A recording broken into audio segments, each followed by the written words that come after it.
Fala, nação rubro-negra, plantão Fla News no ar. É isso aí, chegando com os dois pés na porta. Chegando com tudo, energia lá no teto, porque os bastidores estão literalmente pegando fogo.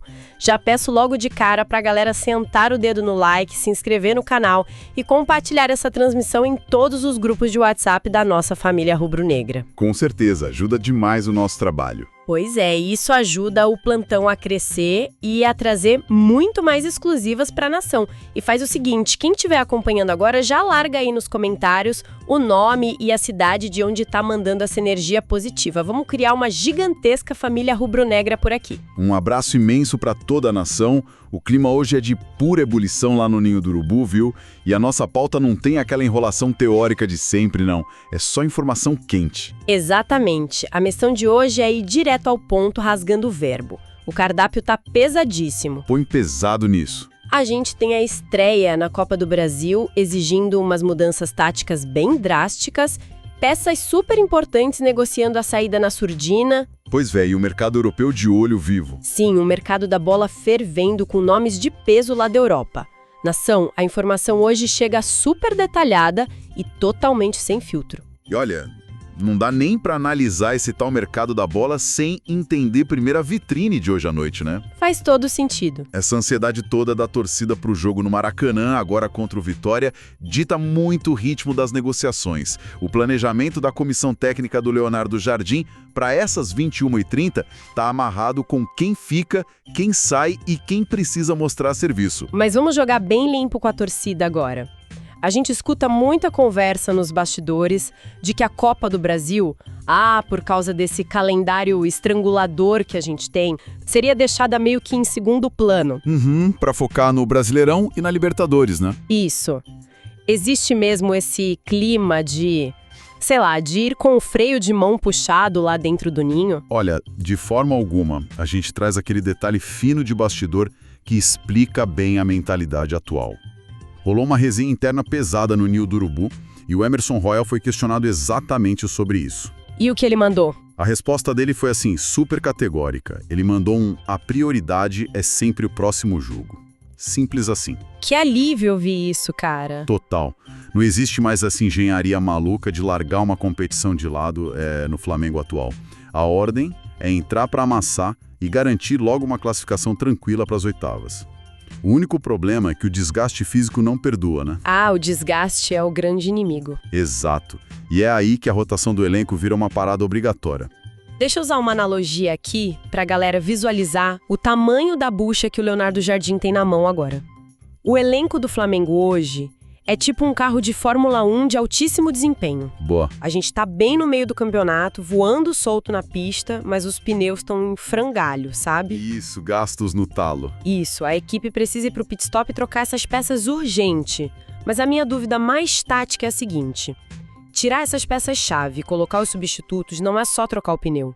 Quem entra hoje à noite dá conta de manter o carro nessa mesma velocidade absurda? Esse é um ponto excelente. E até levando essa tua analogia um pouco mais adiante, não é só trocar um pneu gasto por um novinho em folha. É mudar o tipo da borracha. Como assim? A aderência na pista muda completamente. Por exemplo, vamos direto à situação do DM e dos suspensos para a galera entender. Manda. A notícia boa é que o Jorginho treinou 100% e finalmente volta depois daquela lesão na panturrilha esquerda. Amém, tava fazendo falta. Demais.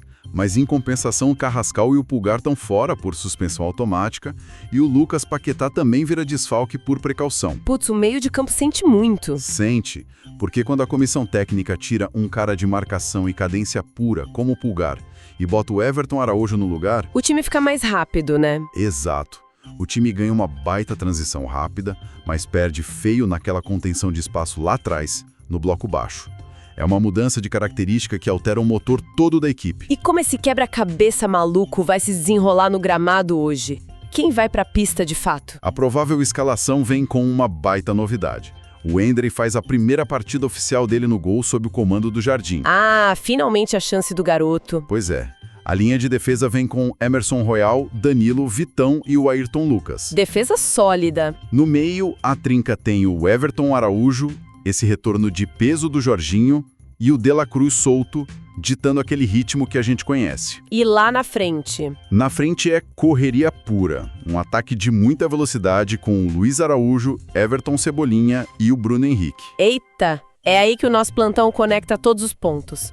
Olha bem para essa escalação titular, nação. O pessoal precisa ficar de olhos super abertos em 2 nomes mega específicos hoje à noite. E eu já sei até quais são. O Everton Cebolinha e o Everton Araújo.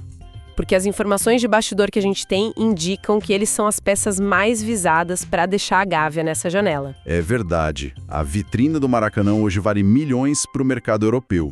E vamos até destrinchar primeiro a situação do Cebolinha para explicar aquela nossa provocação inicial do vídeo. Daquela matemática que parecia maluca, né? Isso. O Besiktas, lá da Turquia, fez uma sondagem pesada nele. Hoje, o mercado europeu avalia o jogador em cerca de 7 milhões de euros, certo? Certo. Um bom dinheiro. Só que a diretoria está trabalhando nos bastidores com a ideia de aceitar liberar o cara por um valor bem mais baixo, tipo entre 2 e 3 milhões agora no meio do ano. Peraí. Vamos explicar isso com muita calma, senão a torcida vai surtar e achar que a diretoria tá literalmente rasgando dinheiro. Pois é, eu entendo o susto. Como é que vender por 3 milhões um ativo que vale 7 faz qualquer tipo de sentido matemático pro caixa do clube? Faz todo o sentido do mundo quando a gente deixa de olhar só para a taxa de transferência e olha para a linha de passivo trabalhista do clube. Passivo trabalhista, tá, me explica essa conta. O grande trunfo de aceitar essa grana menor agora é o alívio imediato e gigantesco na folha salarial. O salário do Cebolinha hoje é simplesmente um dos mais altos de todo o elenco. É um salário padrão Europa mesmo. E se ele sai agora nesse meio de ano, o clube não deixa apenas de pagar aqueles salários de julho até dezembro. A conta não é só essa. Tem todo o resto, né? Tem 13º, tem 1/3 de férias. E, cara, os encargos absurdos que incidem em cima de tudo isso até o finalzinho do contrato dele. Nossa, vai virando uma bola de neve. Uma bola de neve. Então, ao abrir mão desses 4 milhões de euros na venda, o clube, na verdade, economiza muito mais do que isso na folha de pagamento projetada a longo prazo. É um respiro contábil genial que permite buscar peças de reposição com outro perfil físico e técnico. Entendi, é uma jogada de mestre. Mas, é muito bom deixar um aviso super claro para a nação sobre como funciona a cabeça dessa diretoria. Com certeza.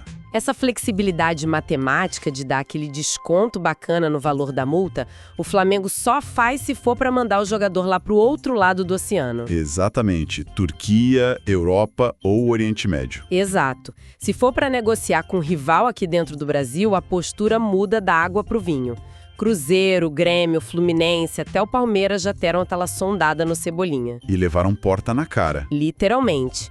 Para concorrente direto no Brasileirão e na Libertadores, a diretoria faz jogo duro mesmo, bate o martelo no valor integral da multa e não facilita nenhum único centavo. E tá mais do que certa, né? Fortalecer o rival de mão beijada? Jamais. De jeito nenhum. E essa mesmíssima inteligência de mercado nos leva direto ao segundo nome da nossa vitrine de hoje, o Everton Araújo. Esse nome tá quente. A informação que a gente apurou nos corredores do Ninho é uma bomba.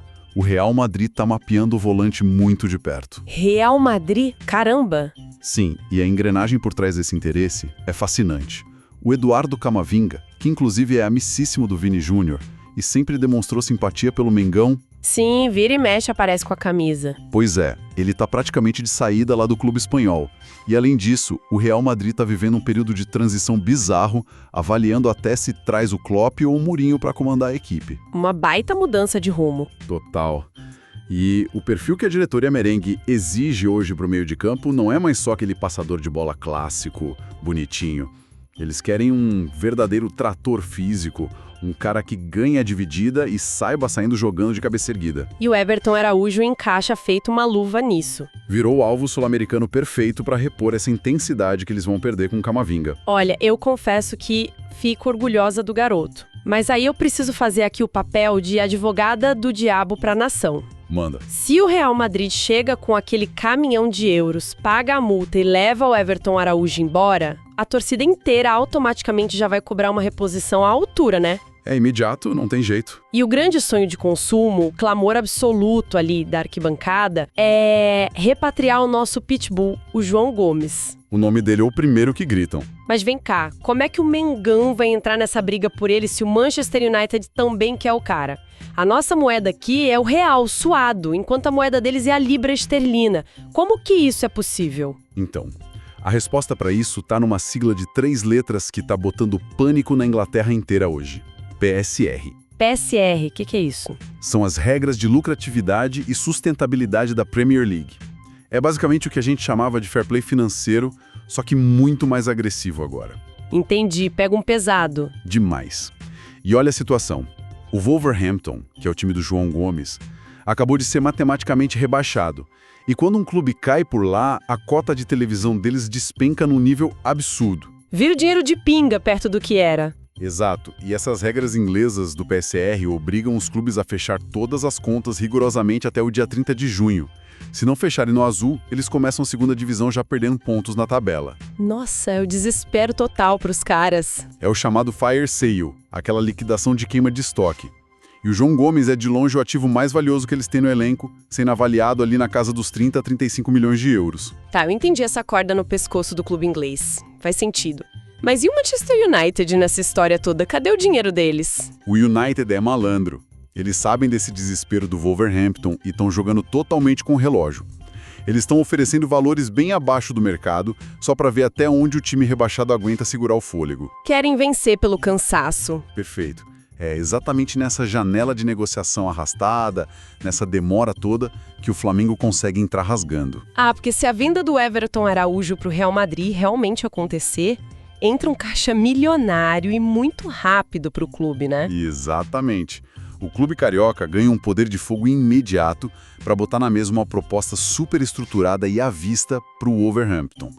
E ainda tem um outro fator gigantesco aí. Qual? O fator humano. O fator jogador, né? O João Gomes precisa desesperadamente de vitrine para tentar garantir a vaga dele na próxima Copa do Mundo.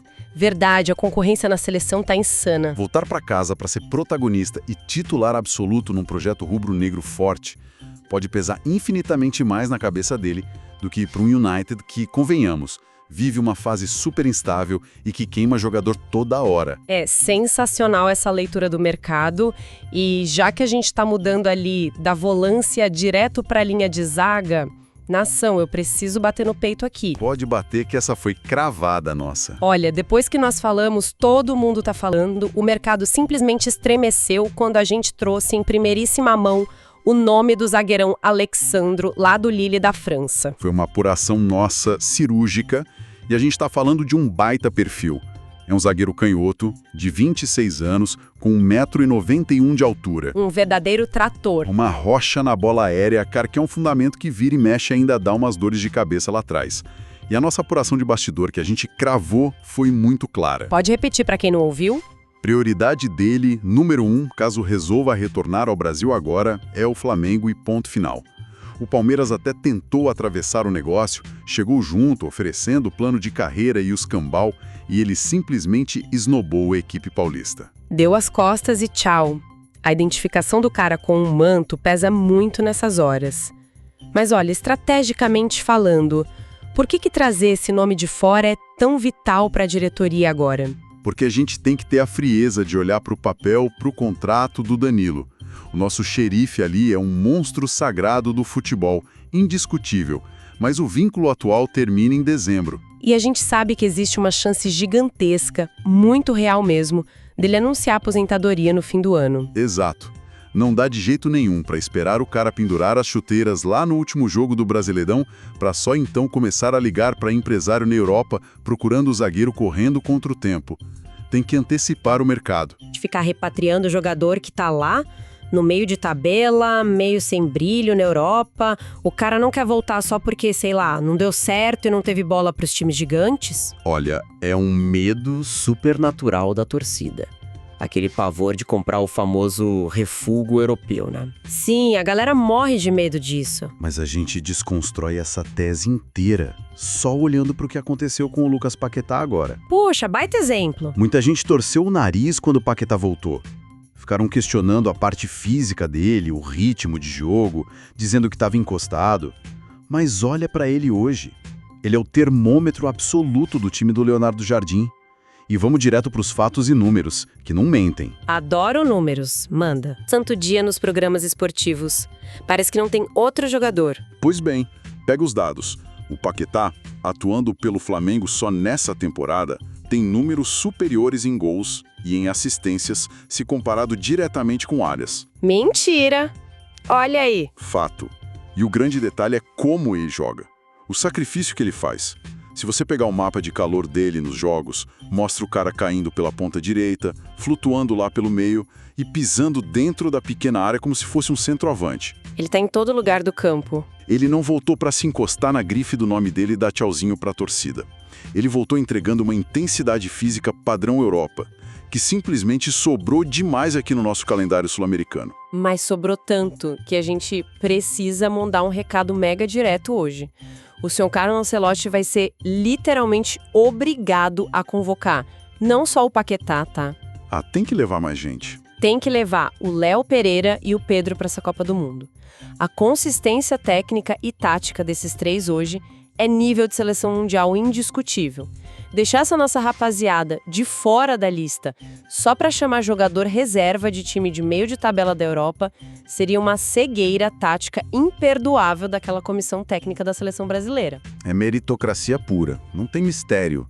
A exigência brutal do futebol que o Flamengo está jogando hoje prepara o atleta para o nível de intensidade de qualquer Copa do Mundo. Sem tirar nem pôr. E até pegando esse teu gancho de nível europeu, acho que é nosso dever ético, no plantão de hoje, desmistificar uma parada. Opa, lá vem polêmica. A gente precisa trazer a verdade nua e crua para a nação sobre os maiores delírios coletivos que estão enchendo a timeline do pessoal no Twitter e no Instagram.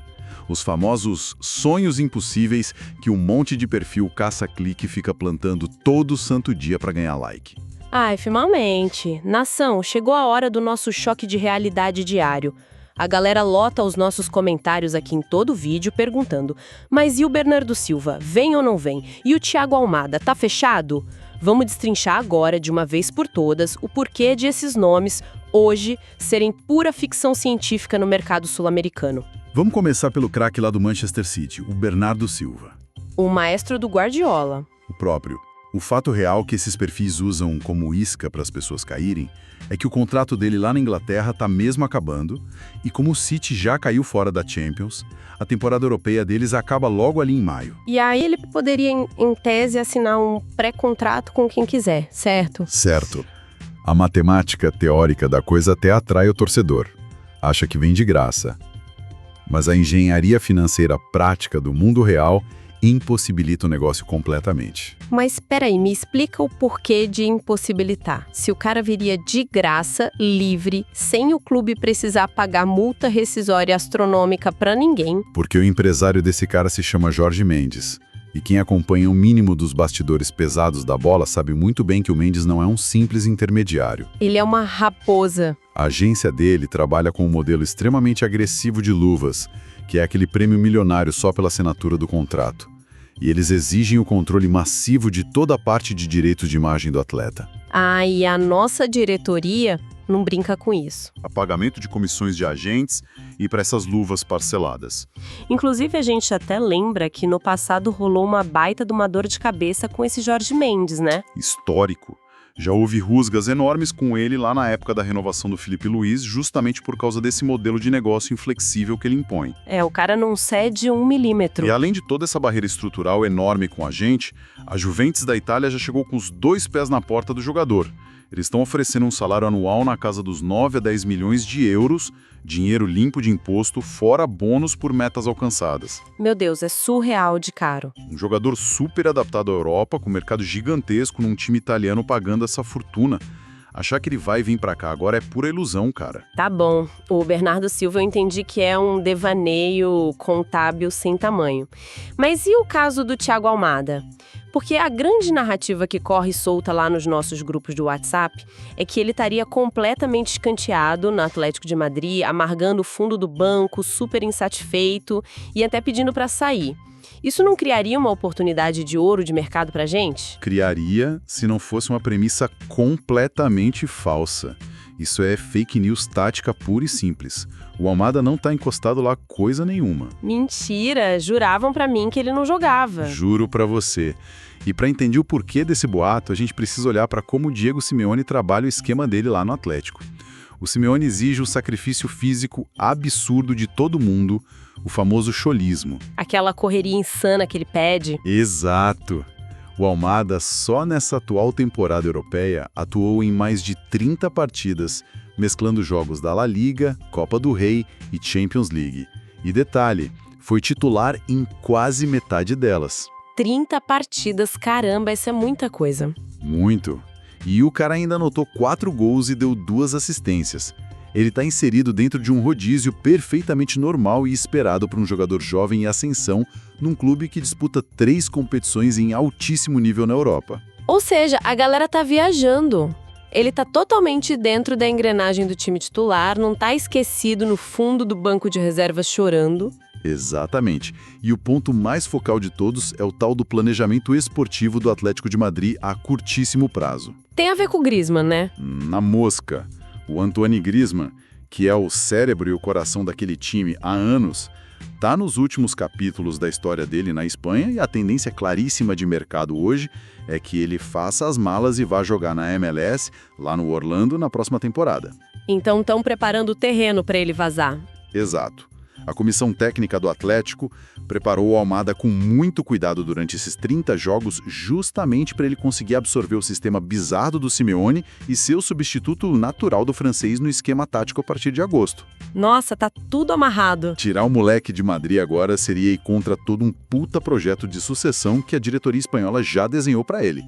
Por isso, a vinda dele para o Brasil agora é delírio total. Tá aí, nação. Fica o alerta máximo pra galera não ficar caindo em clickbait barato no Twitter.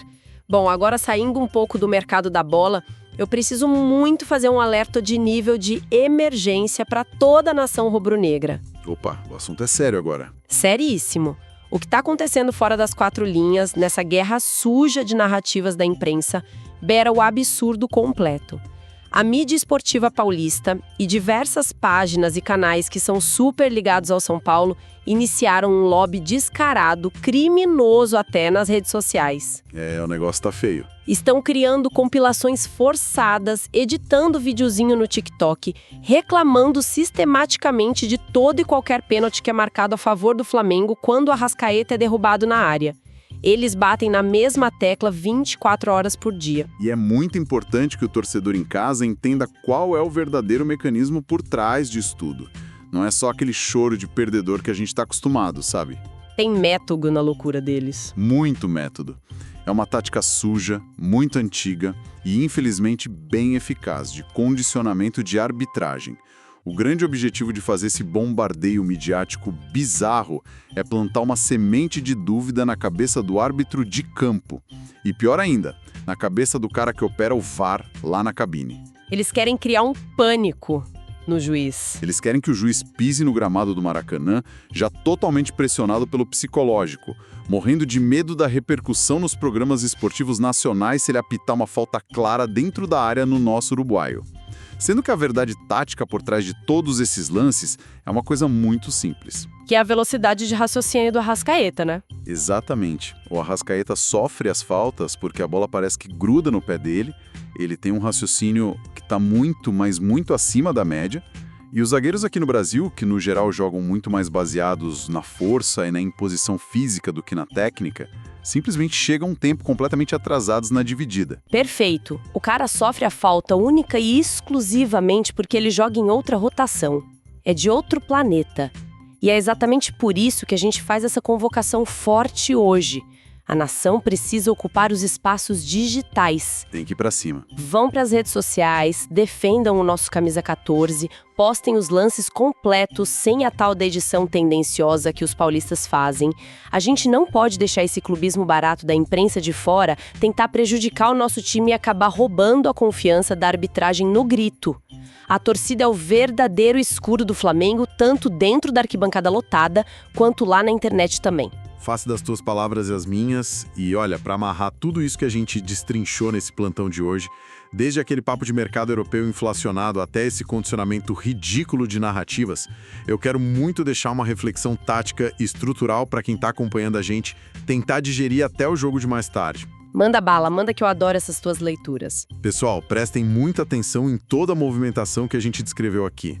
Ao aceitar aliviar a própria folha salarial, se livrando de custos que são astronômicos, ao mirar pesado a repatriação de um titular absoluto de Premier League para substituir um moleque que está indo direto para o Real Madrid e tendo tantas peças ali que exigem titularidade na seleção brasileira do Ancelotti, cara, o Flamengo ultrapassou de vez a pequena barreira do futebol sul-americano. Passou, deixou todo mundo pra trás. O projeto real ali de dentro não é mais apenas montar um timinho bom o suficiente para ganhar mais uma Libertadores. Não é isso. Essa diretoria está passo a passo, pavimentando a montagem de um elenco com uma profundidade, com uma rotação e um vigor físico que bateria de frente e sem passar sufoco nenhum com mais da metade dos clubes de ponta que disputam aquela fase de grupos da Champions League lá na Europa hoje. É simplesmente um outro patamar absurdo de exigência esportiva. Cara, que pedrada de reflexão para fechar o nosso plantão de hoje. O sarrafo do Flamengo agora é, sem dúvida, padrão Champions League. É um negócio de encher o peito de orgulho mesmo. É a nossa realidade. E nação, não se esqueçam do nosso pedido, hein? Fortaleçam pra caramba o nosso trabalho por aqui. Inscrevam-se no canal agora mesmo para não perder nenhuma atualização dos bastidores. Deixem aquele like pesado que o algoritmo do YouTube adora. E comentem sem falta de qual cidade o pessoal tá nos assistindo hoje. Um abração para todo mundo que ficou com a gente até aqui. Queremos ver a família rubro-negra inteirinha muito bem representada lá nos comentários. Saudações rubro-negras. Mengão na veia sempre, muita raça e emoção. Valeu, nação! E que o Vitória se prepare muito bem para a pressão insana do Maracanã logo mais. Fui!